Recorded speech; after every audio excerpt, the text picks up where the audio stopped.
வணக்கம். சத்தியமித்ரன் விரைவு செய்திகள் வாசிப்பது அன்புமலை. தென்காசி மாவட்டம் வீரகேரளமுதூர் வட்டாட்சியர் அலுவலகம் முன்பு தமிழ்நாடு விவசாயிகள் சங்கம் மாபெரும் கண்டன ஆர்ப்பாட்டம்.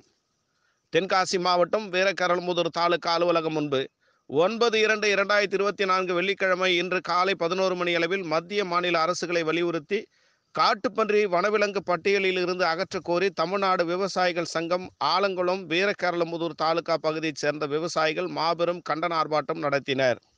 தலைமை தோழர் என் சங்கரன் மாவட்ட குழு உறுப்பினர் அவர்கள் முன்னிலை P Andaperumal, R Vallalaraja, A Panneerselvam, V Sankaran, Muthupandian, கண்டன உரை ஏ விஜயகுமார் மாநில துணைத் தலைவர் மற்றும் மாவட்ட செயலாளர் டி கணபதி, டி வேணுகோபால் மாவட்ட தலைவர், பி வேலுமயில் மாவட்ட துணைத் தலைவர், ஜி திருமலை குமாரசாமி, ஆர் ராகவன் ஆகியோர் கண்டன உரையாற்றினர்.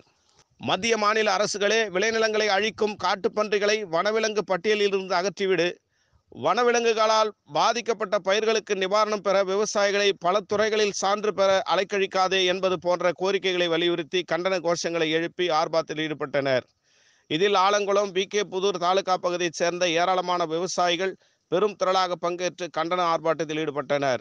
சத்தியமித்ரன் செய்திக்காக தென்காசி தலைமை செய்தியாளர் திருமுருகன். விவசாய சங்கத்தின் சார்பாக BK புதூர் பழைய தாலுகா முன்பு ஆர்ப்பாட்டத்தை நடத்தி கொண்டிருக்கின்றோம்.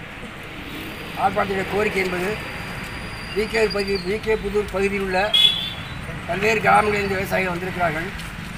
குறிப்பாக காட்டுப்பன்றி மூலமாக விவசாய பயிர்கள் என்பது கடுமையாக பாதிக்கப்படுகிறது.